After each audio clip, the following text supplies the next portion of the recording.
अस्सलामुअलैकुम। Welcome to cook with नूर। कैसी है मेरी यूट्यूब फैमिली? कैसे चल रहा है आपकी रमज़ान की तैयारियां? अभी आखिरी 2 दिन बचे हैं तो बहुत ज़ोर और शोर से चल रही होगी। उसी के हवाले से मैं आपको कुछ अपनी टिप्स देना चाहती हूँ, जो कि मेरे अल्हम्दुलिल्लाह इतने सालों में अल्लाह ने जो भी सिखाया है, तो मैंने सोचा कि उससे आप भी फ़ायदा उठा लें, क्योंकि कभी कभी एक टिप जो है ना आपकी ज़िंदगी बदल सकती है, आपकी ज़िंदगी एटलीस्ट आसान कर सकती है। तो ये जो बैकग्राउंड में जो वीडियोस चल रहे हैं, तो अगर आप देखना चाहें तो मैं आप उसका लिंक जो है आपको डिस्क्रिप्शन बॉक्स में दे दूंगी, आप देख लीजिए। तो चलिए बैक टू द पॉइंट। सबसे पहले जो है ना, जैसे कि एक कहावत है, अर्ली बिगिन हाफ डन। तो उससे क्या होता है कि अगर आपने थोड़ी जल्दी तैयारी शुरू कर दी है तो आधी चीज़ें तो वहीं हो जाती हैं। तो सबसे पहले आप प्लानिंग कर लीजिए एक आपकी फैमिली के साथ बैठ के। जैसे आपको आइडिया होगा कि आपके घर में क्या खाया जाता है, क्या बनाया जाता है और कैसे कैसे दिया जाता है, इफ्तारियाँ कहाँ कहाँ दी जाती है, कैसे रिश्तेदारों में क्या क्या दिया जाता है वगैरह, ये सब आपको पता ही होगा। या फिर अगर नहीं, जैसे आप न्यूली वेड है तो भी आप आपके सास वगैरह के साथ बैठ के डिस्कस कर सकते हैं, और फिर जो है ना आप आपका काम उस हिसाब से डिस्ट्रीब्यूट कर सकते हैं। तो अगर आपकी प्लानिंग बन गई और आपने ये बना लिया कि आपको रोज क्या करना है, क्या बनाना है इफ्तारी में, सहरी में, और अगर तरावी के बाद भी कुछ खाया जाता है, भले वो डिनर हो या तो फिर दूसरी कुछ चीजें हो, स्नैक्स वगैरह या डिजर्ट वगैरह, तो उससे आपके लिए आसानी हो जाती है ये करने में कि आपको पता चलता है कि हाँ भाई आज के लिए मैंने ये करना है। तो जब रमज़ान से पहले ये करना है कि कुछ और बने ना बने, अदरक लहसुन का पेस्ट और आपने प्याज ब्राउन करके ज़रूर रखनी है। अगर आप रेडीमेड लेते हैं तो रेडीमेड ले लीजिए, लेकिन उससे जो है ना आपके किसी भी टाइप का कोरमा जो हो या फिर वो किसी भी टाइप की बिरयानी जो हो, वो जो है बहुत आसानी से बन जाएगी अगर आपके घर में ये चीज़ें बनती है तो। फिर उसके बाद जो है आपने चिकन बहुत सारी श्रेड करके पैकेट्स बना के आप रख सकते हैं, तो उससे आपके लिए वो एक आसानी हो जाएगी कि ये जो है ना कि जो भी चाहिए आप हजारों चीज़ें श्रेडेड चिकन से बन सकते हैं, तो वो बनी हुई हो तो वो लास्ट मोमेंट में भी आपके बड़े काम आ जाती है। फिर उसके बाद अगर जो भी आपके खरीदारी हो, अगर जो कुछ भी है आपने ये 2 दिन में जो है ना कर लेना है। अगर ईद की भी शॉपिंग है तो हस्बैंड से कह लीजिए या जो भी आपके बड़े हैं उनसे कह लीजिए कि हमें वो निपटा देनी है, कि फिर हमको रमज़ान में जितना मुमकिन हो सके कम से कम निकले, जितना मुमकिन हो सके। और अगर आप सिटी में रहते हैं तो छोटी मोटी चीज़ें खरीदने के लिए भी खुद ना निकल जाए। अगर आप सिटी में हैं तो बहुत सारे ये जो ऐप्स होते हैं, चाहे जेप्टो हो, ब्लिंकिट हो, स्विगी हो, ये आपके घर पे पहुंचा देते हैं, 5 मिनट में चीज़ें हाजिर हो जाती। तो उससे आपका टाइम एनर्जी दोनों बच जाएगी। नो डाउट थोड़ा सा प्राइजेस में फ़र्क पड़ेगा, लेकिन अगर आप उतनी एनर्जेटिक रही कि आप उस टाइम की जगह पर अगर आपने बहुत सारी थोड़ी सी इबादत कर ली, 2 रकात नमाज ही पढ़ ली, तो क्या ही कहने, तो उसका कोई सब्स्टिट्यूट है ही नहीं दुनिया की किसी भी चीज़ से। और वैसे भी रमज़ान में इल्ला माशाल्लाह खर्चे तो काफ़ी होते ही है। तो कहने का मतलब कि हमको ये देखना है कि हमको दुनिया प्रिफर करनी है, हमको आखिरत प्रिफर करनी है, क्योंकि जाहिर सी बात है आखिरत का सौदा जो है वो इतना अच्छा है कि दुनिया उसके सामने कुछ भी नहीं। कि जैसे कहते हैं ना कि मच्छर के पर से भी हकीर है, अगर दुनिया को देखा जाए, दुनिया की हकीकत ये है। तो फिर हमको अपनी आखिरत बनानी, और अल्लाह साल में एक बार ये मौका देता है कि जो इतने कंटिन्यू 30 दिन हमारे पास होते हैं अल्लाह को मनाने के लिए, और अल्लाह करे कि अल्लाह हर मुसलमान से, हर मोमिन से राजी हो जाए, आमीन सुम्मा आमीन। तो ये जो है ना, फिर उसके बाद आपने जो है काम को थोड़ा सा डिस्ट्रीब्यूट कर दे के एक ने 1 कर लिया, एक ने 2 कर लिया, भले वो ऊपर नीचे थोड़ा हो जाए लेकिन काफ़ी आसानी हो जाती है। अगर आपके घर में शरबत बनाया जाता है और स्पेशली उसमें अगर चीनी डाली जाए, जैसे नींबू का शरबत वगैरह बनता है ऐसा कुछ, तो फिर आप शुगर सिरप भी बना के रख दीजिए कि उससे बहुत आसानी होगी। आप पीस के रख दीजिए, लेकिन मैं पीसने से ज़्यादा शुगर सिरप को प्रिफर करूँगी। उसमें थोड़ा सा नींबू अगर डाल देंगे तो काफ़ी दिनों तक अच्छा रहता है। उसकी वजह यह है कि शुगर सिरप जो है ना आप चढ़ा के आप दूसरा काम कर सकते हैं, चीनी जो है आपको कंटिन्यू पीस के रखनी पड़ेगी, या इवन रेडीमेड भी आप ले सकते हैं। उसी की तरह ऐसे काम, जैसे अगर आपका फ्रीज़र इतनी इजाज़त देता है तो ऐसे बल्क में थोड़ा सा 4-5 चिकन ला के फिर उसमें आपने थाई अलग कर दिए, आपने लेग अलग कर दिए, चिकन ब्रेस्ट ला के बॉयल करके रख दिया, तो उससे काफ़ी आसानी हो जाएंगी। जो दूसरी जो हड्डियां होती है, अगर आपके घर में वो ऐसे खाई नहीं जाती है तो आप उसका जो है स्टॉक बना के रख सकते हैं, आपके लिए सूप बन जाएगा। तो इन सब चीज़ों को ध्यान में रख के आप स्मार्ट वर्क कर सकते हैं, जो कि आपको ज़्यादा से ज़्यादा काम में आए और आपका ज़्यादा से ज़्यादा टाइम बचे। क्योंकि हम जो है ना, पहले ही अपनी फैमिली को समझा दीजिए कि हम जो है ना इस बार इबादत पे ज़्यादा फोकस करेंगे, क्योंकि सारा साल हम अल्हम्दुलिल्लाह खाते ही रहते, अल्हम्दुलिल्लाह अच्छा बनते ही रहता है, अल्लाह ताला अच्छा खिलाते ही रहता है। तो हम थोड़ा सा अगर इसको अगर लेके चले कि ज़्यादा इबादत में फोकस कर दिया जाए, और वैसे भी रमज़ान में जो है ना अल्लाह ताला दिल काफ़ी नर्म कर देता है मुसलमानों के, तो फिर उससे भी काफ़ी आसानी होती है। उस चीज़ का ध्यान रख के आप उस चीज़ का फ़ायदा उठा सकते हैं कि जिससे जो है आखिरत का फ़ायदा हो जाए। फिर उसके बाद जो है ना, स्मार्ट वर्क ऐसा कीजिए कि एक चीज़ से आपकी काफ़ी चीज़ें बन जाए, ये आपके लिए आसानी हो जाए। जैसे अगर आपने स्प्रिंग रोल या फिर किसी भी कबाब, ये स्टफ चीज़ के लिए अगर आपने फीलिंग बनाए, वो ऐसी मास्टर फीलिंग बना दीजिए कि वो उससे जो है ना आप काफ़ी सारी चीज़ें बना सके। फॉर एग्जांपल, अगर आपने स्प्रिंग रोल के लिए फीलिंग बनाई है तो आप उसमें थोड़ी सी कमी बेशी करके, थोड़ा सा कुछ थोड़ा ऊपर नीचे करके आप जो है थोड़ा सा उसका टेस्ट अगर चेंज करना है तो, नहीं तो फिर आप उससे समोसे भी बना सकते हैं। ठीक है, अब ये समोसे आपने बना लिए, अब जो है फिर उसके बाद थोड़े से जो है ना आपने उसमें थोड़ा सा एडिशन या कुछ माइनस कर दिया, और फिर आप वो उसको पिज़्ज़ा के ऊपर टॉपिंग के लिए कर सकते हैं। आप पिज़्ज़ा पॉकेट्स अगर बनाना चाहिए, ये ब्रेड पिज़्ज़ा बनाना चाहे तो उसके लिए यूज़ कर सकते हैं। आप उससे पराठा बना सकते हैं, फिर उसके बाद आप उससे सैंडविचेस बना सकते हैं। मतलब एक फिलिंग से है ना आपके इतने सारे काम हो गए। तो आप जो है फ्रिज में अच्छे एयर टाइट कंटेनर में बना के रख दिए, और फिर तो हर रोज़ जो है ना आपको फिलिंग के लिए जो मेहनत है वो नहीं करनी पड़ेगी, आपको बस असेंबलिंग के लिए मेहनत करनी पड़ेगी, और उससे काफ़ी फिर फ़र्क पड़ जाता है टाइम में भी और एनर्जी में भी। फिर उसके बाद जैसे आपने वड़ा बना लिया, जो कि हम कोकनियों के या तो फिर महाराष्ट्रियंस के घरों में बनता है, इट्स अ मस्ट जैसे कहा जाता है, तो वो जो है आपने वो बना लिया। उसका थोड़ा आपने अगर ज़्यादा बैटर या और उसकी फिलिंग बना ली तो आप उससे, आज आपने वड़ा बना लिया, कल उसको आपने जो है ना सैंडविच में ब्रेड पे लगा लिया, और फिर उसी बैटर में डुबा के आपके वो एक पेटीज, ब्रेड पेटीज बन गए।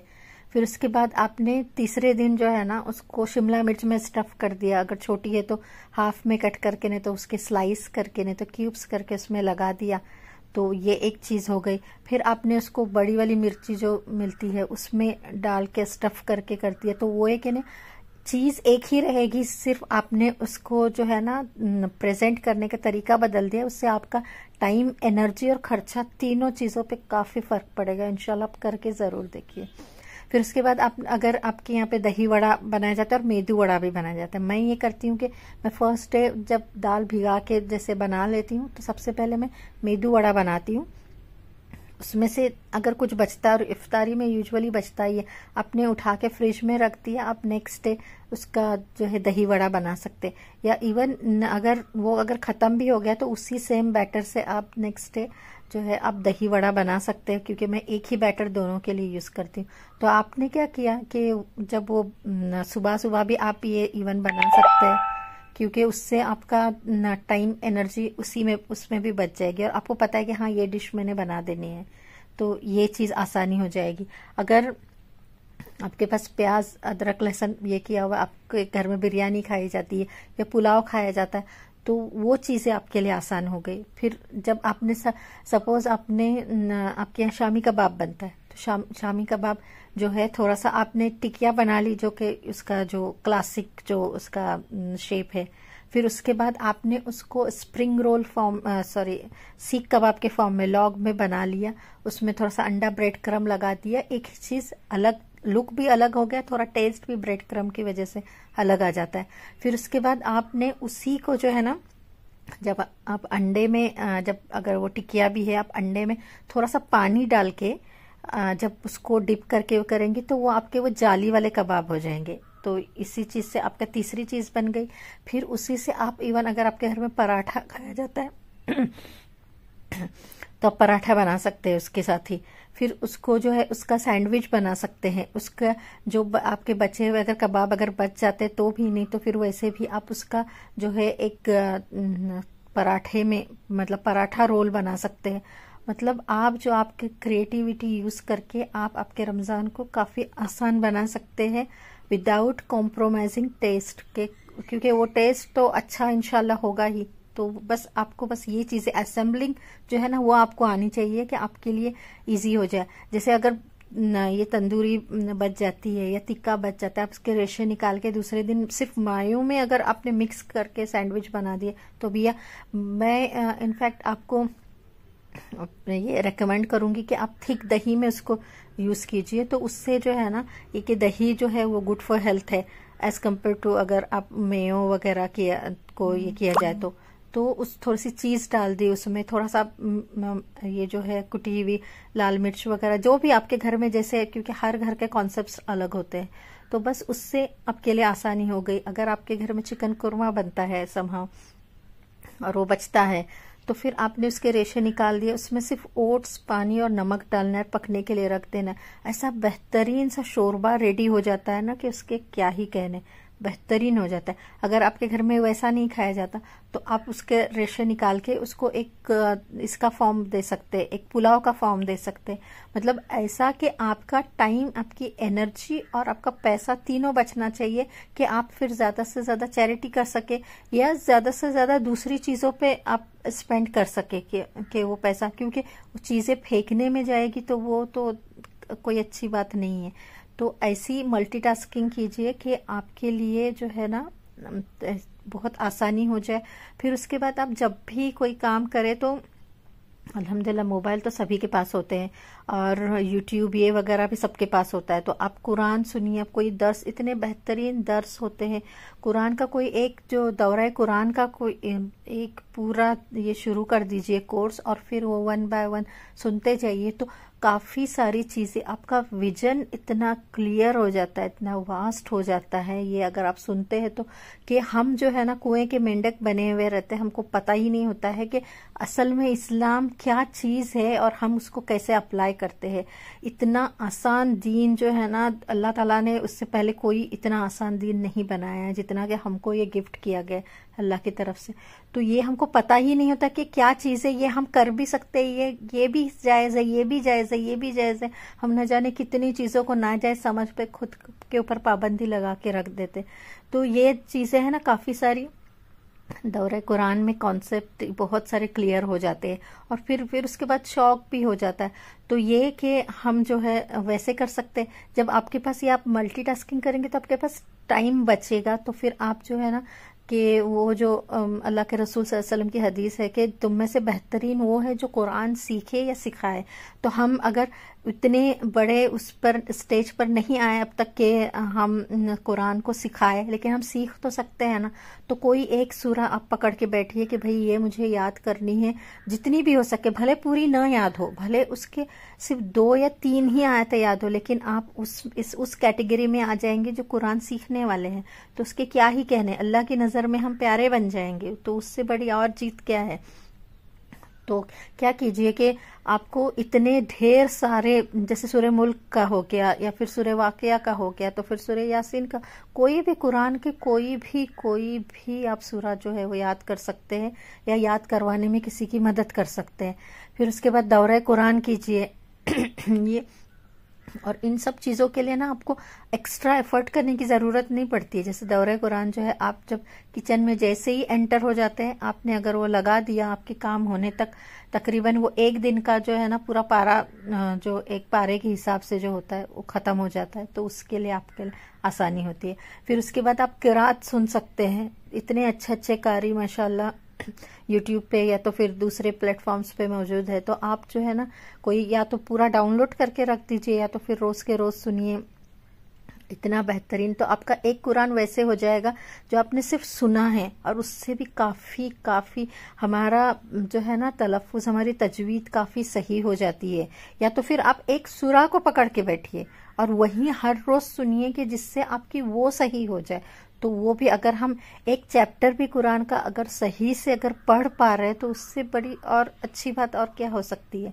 तो हमको जो है ना इबादत पर इस महीने फोकस करना है, क्योंकि हमको कहाँ ही यही कहा गया है, ये मंथ ऑफ फास्ट है और हमने उसको मंथ ऑफ फीस्ट में तब्दील कर दिया। और ये हम लेडीज नहीं किया हुआ है, वो जो है ना ये जो हमने ये जो आदतें लगाई हुई है ना मर्दों को बच्चों को, ये हम लेडीज नहीं लगाई हुई है बस खुश करने के लिए कि बच्चे खुश हो जाए, शोहर खुश हो जाए। और उस चक्कर में हमने हमारे पर एक्स्ट्रा बर्डन लाद दिया है कि हमने 8-10 चीजें तो रखनी ही रखनी है। फिर जो है ना अगर आपने कभी 6 बना दी तो फिर कहते हैं कि इफ्तारी में दम नहीं था। तो ये चीजें जो है ना ये आदतें हमने ही हमने डाली हुई, तो बदलनी भी हमको है। लेकिन अगर आप ऐसा कर देंगे कि भाई नहीं मैं आज कुछ नहीं बनाऊंगी, तो वो भी नहीं चलने वाला, क्योंकि वो भी गलत है। हमको एक्सट्रीम में किसी भी लेवल में नहीं जाना है। दीन जो है ना वो बीच का दीन है कि हर तरफ से बीच से चलना है, बिल्कुल किसी एक साइड में झुकना नहीं है। तो आप जो है आहिस्ता आहिस्ता इस चीज को आप इस चीज को जो है ना कर सकती है। मुझे 5 साल लगे थे ये चीज मेरे बच्चों के जहन में डालने के लिए कि नहीं हमको ज्यादा से ज्यादा इबादत पे फोकस करना है और ज्यादा से ज्यादा और कम से कम हमको खाने पीने पे फोकस करना है। तो फिर अगर आपके पास एयर फ्रायर हो तो क्या ही कहने, तो उससे काफी आसानी हो जाती, क्योंकि उसमें आपको जो है आपने उसमें डाल दिया, बीच में एक आध बार देख लिया, चीजें बन जाती है। तो उतना जरूरत नहीं है कि उस खड़ा रहा जाए उसके लिए ये चीजें। फिर उसके बाद आपने जैसे मैंने शामी कबाब का कहा था कि शामी कबाब एक ही चीज को आप अलग अलग कर सकते हैं, बाकी चीजों को भी वैसे ही। अगर आप ये जो है बच्चों को इन्वॉल्व कीजिए उसमें, बच्चों से ब्रेडिंग अगर आपकी किसी भी चीज की करनी है तो बच्चे बहुत इजीली और बहुत खुशी खुशी करते हैं।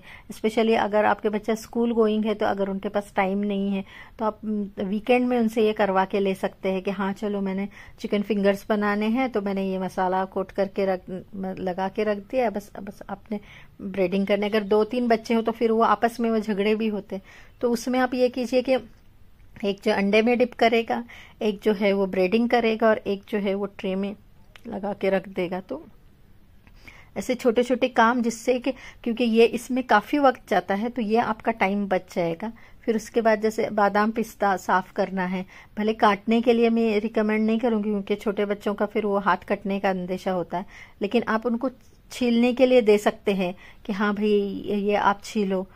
दूसरे कोई ऐसे काम है जो बच्चे इजीली कर सकते हैं, जैसे दस्तरखान जो लगाना है, दस्तरखान उठाना है, क्योंकि इफ्तार के बाद इतने एनर्जी नहीं होती, तो एटलीस्ट बच्चों ने वो प्लेट्स वगैरह वो सब उठा लिए, वो कर लिए। तो अपनी मेड का ध्यान रखें उस टाइम पर। अगर आप उसको पहले से ही, अगर आपकी मुस्लिम मेड है तो भी, नॉन मुस्लिम है तो भी, कि मैं आपको इस महीने का एक्स्ट्रा पे करूंगी, क्योंकि जाहिर सी बात है बर्तन काफी निकलते, सभी को पता होता है। तो उससे क्या होता है कि जो भी जब हमको ये चीज पता हो जाती है ना कि हमको उजरत ज्यादा मिलने वाली है, तो फिर हमको वो काम भी उतना भारी नहीं लगता है, तो फिर उससे उसका मूड भी ठीक रहता है। तो अगर उसका मूड ठीक रहे तो हमारे लिए आसानी होती है, वरना फिर आधे बर्तन तो वैसे ही पटक के फिर शहीद हो जाते हैं। तो इस चीज का ध्यान रखने, अपने रिश्तेदारों के लिए भी अगर इफ्तारी जैसे भेजनी है तो मैं ये रिकमेंड करूंगी कि आपके पीरियड्स के जो दिन चल रहे हैं उसमें इफ्तारी भेजिए, कि आपके लिए आसानी हो जाती है। नमाज का वो नहीं रहता, आप सिर्फ जिक्र फिर साइड बाय साइड आप कर सकते हैं। तो फिर उसके बाद 1 या 2 दिन बैठ के जो है ना पूरा रेडी करके उसी में इफ्तारी आप निपटा दीजिए। कोशिश कीजिए कि पहले से दूसरे अशरे में आपकी इफ्तारियां सभी को चली जाए, कि उससे आपके लिए ये आसानी हो जाए कि वो जो है ना आखिरी अशरे में ये सब कुछ इफ्तारी का न ही रहे। और कोशिश कीजिए कि इफ्तार पार्टी न हो, इफ्तारी भेजी जाए। जितने शॉर्ट में भेज सकते हैं, जितने अच्छे से, कि भले 1-2 चीज लेकिन इतनी अच्छी हो कि क्या ही कहने। वैसे जैसे कि मेरी एक जो रिश्तेदार थी वो वैसे ही करती थी कि 4 चीजें भेजती थी, खजूर, शरबत और 2 चीजें, एक तीखे में एक मीठे में, और इतनी बेहतरीन के बस वो मजा आ जाता था। तो वैसा कीजिए। तो ये सब चीजें जो है ना, ये आसानी हमको खुद ही करनी पड़ती है और खुद ही करनी पड़ेगी, कोई बाहर का आके हमारे लिए नहीं करेगा। तो इस चीज का ध्यान रखिए। मुझे उम्मीद है ये चीजें आपको जरूर फायदा देगी। फीडबैक जरूर दीजिए। देखने के लिए शुक्रिया। Take care. अस्सलामु अलैकुम व रहमतुल्लाहि व बरकातुहू।